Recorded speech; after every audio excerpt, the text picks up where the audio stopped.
আজকে আমি আপনাদের সাথে এই ভিডিওটিতে শেয়ার করব যে আমরা কিভাবে ইমার্জেন্সি শিডিউল নিব, ইমার্জেন্সি শিডিউলের ক্ষেত্রে আমরা কোন কোন বিষয়গুলো কনসিডারেশনে নিব সেই জিনিসটাই হচ্ছে আজকে আমি আপনাদের সাথে ডিটেলসে শেয়ার করব। Hey everyone, this morning, hope you guys are doing well. আজকে আমি আপনাদের সাথে এই ভিডিওটিতে শেয়ার করব যে আমরা F1 বা F2 এর জন্য কিভাবে ইমার্জেন্সি অ্যাপয়েন্টমেন্ট নিব। তো অনেকে আমাকে ইনবক্সে অনেকবার এবং ইমেইলে আমার কাছে জানতে চেয়েছেন যে আপু, আমার সেমিস্টার শুরু হয়ে যাচ্ছে, বাট আমি কিভাবে ইমার্জেন্সি ডেট নিব সেই জিনিসটা সম্পর্কে আমার কোনো আইডিয়া নেই, বা আমাকে কি কি প্রয়োজনীয় ডকুমেন্ট প্রয়োজন সেটা আমি কি করতে পারি সেই বিষয় নিয়ে একটা ভিডিও বানানোর জন্য। তো আমি অনেকদিন ধরেই ভিডিও দিচ্ছি না, এটার জন্য আমি একদমই দুঃখিত। অ্যান্ড যারা আমাকে কমেন্ট সেকশনে বা আমাকে পার্সোনালি নক দিয়েছেন, আমি চেষ্টা করেছি সবসময় আপনাদেরকে রেসপন্স করার জন্য। তো যাই হোক, আজকে আমি আপনাদের সাথে এই ভিডিওটিতে শেয়ার করব যে আমরা কিভাবে ইমার্জেন্সি শিডিউল নিব এবং ইমার্জেন্সি শিডিউলের ক্ষেত্রে আমরা কোন কোন বিষয়গুলো কনসিডারেশনে নিব সেই জিনিসটাই আজকে আমি আপনাদের সাথে ডিটেলসে শেয়ার করব। সো শুরু করা যাক। যারা F1 বা F2 এর ভিসা ইন্টারভিউ এর প্রিপারেশন নিচ্ছেন, কিন্তু আপনারা কোন কোন কোশ্চেনের এগেনস্টে কি কি অ্যান্সার দিবেন এবং কোন কোশ্চেনগুলো আপনাকে ভিসা ইন্টারভিউ এর সময় ম্যাক্সিমাম টাইমে জিজ্ঞেস করে থাকে, সেই জিনিসগুলো আমি আমার চ্যানেলে শেয়ার করে রেখেছি। যারা দেখেনি তারা অবশ্যই দেখে নেবেন। তো এখন আসি আমাদের মূল ভিডিওটিতে, যেখানে আজকে আমরা জানবো যে আমরা কিভাবে ইমার্জেন্সি ইন্টারভিউ শিডিউল নিব।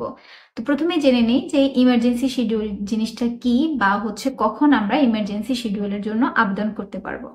প্রতি বছর ফল বা স্প্রিং ইনটেকের সময় অনেক ক্যান্ডিডেট যে কাজটা হয় যে তারা তাদের যে ইনটেকটা ছিল সেটা ধরার জন্য তাদের যে অ্যাপয়েন্টমেন্ট থাকে ইন্টারভিউয়ের জন্য, সেটা দেখা যায় যে ধরেন আপনার আগস্টে ইনটেক ধরার কথা, কিন্তু দেখা যায় যে আপনার যে ইন্টারভিউ ডেট সেটা পড়েছে ডিসেম্বর বা নভেম্বর। তো সেক্ষেত্রে আপনার যে ইনটেকটা সেটা মিস হয়ে যাবে। এটার জন্য আপনি যে কাজটা করতে পারেন সেটা আপনি একটা ইমার্জেন্সি ইন্টারভিউর শিডিউলের জন্য রিকোয়েস্ট করতে পারেন। এছাড়া যারা F2 ভিসা ক্যান্ডিডেট, তারা কখন বা কোন সিচুয়েশনে এসে আপনি ইমার্জেন্সি অ্যাপয়েন্টমেন্টের জন্য বা ইন্টারভিউ অ্যাপয়েন্টমেন্টের জন্য আপনি রিকোয়েস্ট করতে পারবেন, সেটা ডিপেন্ড করে ধরেন আপনার যে স্পাউস, তিনি যদি ধরেন কোনো ধরনের ইনসিডেন্ট হয়, তার ধরেন কোনো ধরনের অপারেশন করতে হবে, তার যদি কোনো ধরনের অ্যাক্সিডেন্ট হয়, সেক্ষেত্রে আপনি ইমার্জেন্সি একটা রিকোয়েস্ট করতে পারেন উইথ প্রপার ডকুমেন্টস, যে এই সিচুয়েশনটা হয়েছে সেটা ডিসক্রাইব করে আপনি একটা ইমার্জেন্সি ইন্টারভিউয়ের জন্য রিকোয়েস্ট করতে পারেন। তো এখন আমরা জেনে নিব যে আমরা কোন কোন ক্রাইটেরিয়াগুলো আমাদের প্রয়োজন, যে আপনার যখন ইমার্জেন্সি ইন্টারভিউর জন্য আপনি রিকোয়েস্ট করতেছেন তখন আমাদের কোন কোন ক্রাইটেরিয়াগুলো আমাদের ফলো করতে হবে। আপনি যখনই ইমার্জেন্সি ইন্টারভিউর জন্য রিকোয়েস্ট করবেন তখন অবশ্যই আপনার সেভিস ফিটা পরিশোধ থাকতে হবে। এছাড়া আপনি কিন্তু ইমার্জেন্সির জন্য রিকোয়েস্ট করতে পারবেন না। এরপরে আপনার যেটা থাকতে হবে, DS-160 ফর্মটা ফিল আপ থাকতে হবে, এবং আপনার একটা অবশ্যই যেটা ধরেন আপনি 2025-এ আসতে যাচ্ছেন, বাট আপনার ডেট পড়ছে 2026 সালের যে কোনো একটা নর্মাল একটা ডেট পড়ছে, কিন্তু আপনার সেটা ধরেন যে কোনো একটা ডেট আপনার অবশ্যই বুক থাকতে হবে।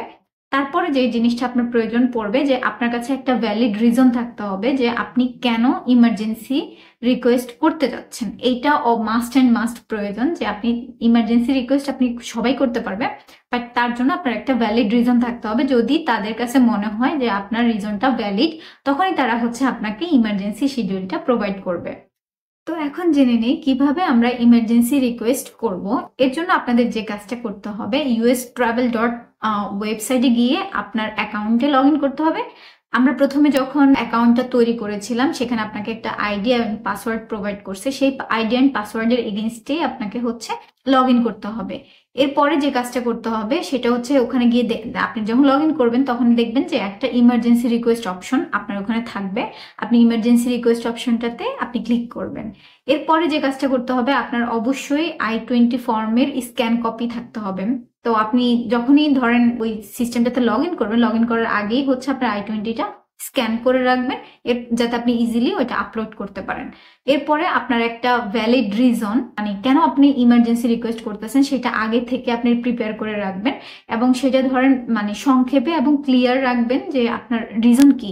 এখন ধরেন যাদের হচ্ছে আপনার ইনটেক শুরু হয়ে গিয়েছে, তারা ডেসক্রাইব করবেন যে আমার হচ্ছে প্রোগ্রামটা শুরু হবে এত আগস্টের দিকে, কিন্তু আমার হচ্ছে অ্যাপয়েন্টমেন্ট ডেটটা হচ্ছে ডিসেম্বরে, যার জন্য আমি যাতে এই ইনটেকটা ধরতে পারি এটার জন্য হচ্ছে আমার ইমার্জেন্সি শিডিউল দরকার। আবার ধরেন F2 ভিসা যারা আছেন তাদের যদি এরকম হয় যে তাদের হাজবেন্ড বা ওয়াইফ কেউ একজন অসুস্থ বা যে কোনো রিজনই আপনার ইমার্জেন্সি শিডিউল প্রয়োজন হতেই পারে, তো সেক্ষেত্রে আপনি জিনিসটা ডেসক্রাইব করবেন এবং মাথায় রাখবেন যে জিনিসটা যাতে মানে ট্রুথ থাকে, মানে সত্য কথা থাকে। এমন কোনো না যে আপনি এমন কোনো ইনভ্যালিড কোনো কিছু বলতেছেন যেটার এগেনস্টে না আপনি ডকুমেন্ট দেখাইতে পারবেন, না আপনি মানে যেটা মনে হচ্ছে যেন কোনো একটা ইনভ্যালিড একটা রিজন। তো এইটা মাথায় রাখবেন যে জিনিসটা যেন সত্য থাকে, ওরকম একটা আপনি স্টোরি আকারে জিনিসটাকে আপনি আগে থেকে প্রিপেয়ার করে রাখবেন যেন আপনি ইজিলি ওখানে গিয়ে লিখতে পারেন। ইমার্জেন্সি রিকোয়েস্ট সাবমিট করার পরে আপনাকে অপেক্ষা করতে হবে। এটা সাধারণত 1 থেকে 3 দিনের মধ্যে হচ্ছে ওরা আপনাকে জিনিসটা জানিয়ে দিবে যে আপনার এই ইমার্জেন্সি রিকোয়েস্টটা অ্যাপ্রুভ হয়েছে নাকি হচ্ছে রিজেক্ট হয়েছে। যদি অ্যাপ্রুভ হয় তখন আপনাকে যে জিনিসগুলো করতে হবে সেই জিনিসগুলো হচ্ছে আপনি অবশ্যই আপনার মেইলের মধ্যে একটা স্লট নেওয়ার সে একটা অপশন দিয়ে দিবে ওরা, ওখানে গিয়ে যদি আপনার জিনিসটা অ্যাপ্রুভ হয়। আর যদি অ্যাপ্রুভ না হয় তখন যে কাজটা করবেন, অবশ্যই জিনিসটা বোঝার চেষ্টা করবেন যে তারা জিনিসটাকে কেন অ্যাপ্রুভ করছে, এবং দ্বিতীয়বার আবার চেষ্টা করবেন ইমার্জেন্সি রিকোয়েস্ট করার জন্য। তো ধরেন যাদের অ্যাপ্রুভ হয়ে গিয়েছে তারা কি করবেন, তারা ওই লিঙ্কে যাবেন, গিয়ে হচ্ছে আপনার ইমার্জেন্সি মানে আপনার যে স্লট আছে সেই স্লটটা আপনি বুক করবেন, যেগুলো অ্যাভেলেবেল স্লট আছে সেই জিনিসগুলো হচ্ছে বুক করার চেষ্টা করবেন যত মানে আর্লি। ধরেন আপনি যেটাই পাইছেন সেটাকেই আপনি হচ্ছে নিবেন, নিয়ে ধরেন এরকম হয়েছে যে তারপরও আপনার যিনি ক্রাইটেরিয়াটা ফুল হয় না, বা আপনি স্লটটা লিঙ্কে গিয়ে দেখলেন যে যে ডেটটা পাইছেন সেটা আপনার ইউনিভার্সিটি প্রোগ্রাম ডেটের সাথে মিলছে না, তখন আপনি আবার গিয়ে আরেকটা রিকোয়েস্ট করতে পারেন, এটাতে কোনো ধরনের সমস্যা নাই।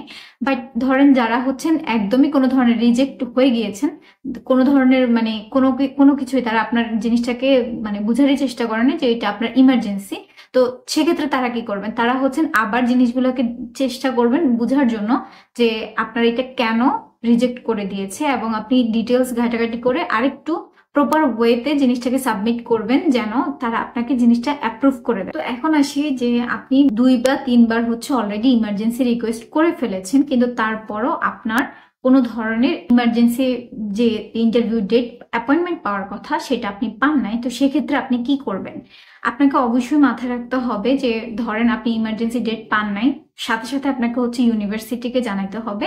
ইউনিভার্সিটি এক্ষেত্রে আমাদেরকে অনেক হেল্প করে। ধরেন আপনি যদি জানান ইউনিভার্সিটি আপনি ইমার্জেন্সি ডেটের জন্য ট্রাই করেছেন বা আপনি ডেট পান নাই, তখন ইউনিভার্সিটি আপনার জন্য যে অফার লেটারটা প্রোভাইড করেছে যদি দেখে যে আপনি পারতেছেন না বা হচ্ছে আপনার কাউন্সিল থেকে আপনাকে হচ্ছে কোনো ধরনের ডেট প্রোভাইড করতেছে না, তখন তারা কি করবে, এটাকে ডেফার করবে।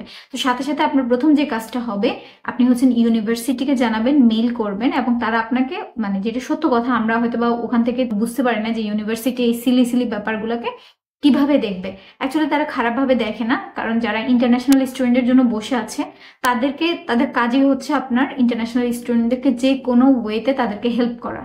সো আপনি মানে কোনো ধরনের দ্বিধা মানে কোনো ধরনের সংকোচ বোধ না করে আপনি অবশ্যই ইউনিভার্সিটিকে ইমেল করবেন, যে কোনো সিচুয়েশন হোয়াট এভার আপনার সিচুয়েশন যেটাই হোক সেটা আপনি ডেসক্রাইব করবেন। মিন টাইম আপনি আরেকটা যে কাজটা করতে পারেন, দেখা যায় যে রাতের বেলা বা হচ্ছে সকালের দিকে আপনার যে নর্মাল যে অ্যাপয়েন্টমেন্ট টাইমটা সেটা হচ্ছে অনেক টাইমে দেখা যায় যে যারা ক্যান্সেল করে দিয়েছে তাদের ক্ষেত্রে দেখা যায় যে অনেক টাইমে ওপেন হয়।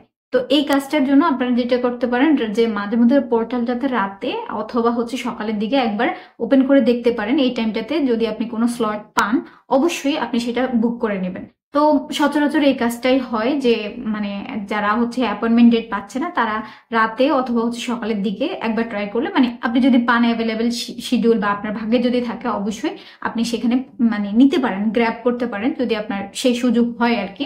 বাট আমি বলবো যে আপনি যদি দেখেন যে আপনি কোনোভাবে ইন্টারভিউর শিডিউল বা অ্যাপয়েন্টমেন্ট মেনটেন করতে মানে নিতে পারতেছেন না, অবশ্যই আপনি ইউনিভার্সিটিকে জানাবেন, ইনফর্ম করবেন, কারণ ইউনিভার্সিটি আপনাকে হেল্প করবে। ইউনিভার্সিটি আপনাকে এটা না হলে অন্য ইনটেকে হচ্ছে আপনাকে ডেফার করবে, সেই ব্যবস্থা করবে। সো এই জন্য আমি আপনাদেরকে বলবো যে আপনি অবশ্যই ইউনিভার্সিটিকে জানাবেন। আর এই প্রসেসগুলো ফলো করে আপনি হচ্ছেন একটা ইমার্জেন্সি ইন্টারভিউয়ের ডেট নিতে পারেন। সো হোপফুলি আপনাদের কাছে ভিডিওটা অনেক ইনফরমেটিভ, এবং হচ্ছে কোনো ধরনের হেল্প যদি আপনাদের লাগে, যে কোনো ইনফরমেশন ক্ষেত্রে আপনারা অবশ্যই আমাকে ইমেল করতে পারেন, অথবা হচ্ছে আমাকে কমেন্ট সেকশনে কমেন্ট করতে পারেন। আমি আমার এন্ড থেকে চেষ্টা করবো আপনাদেরকে রিপ্লাই দিয়ে দেওয়ার জন্য।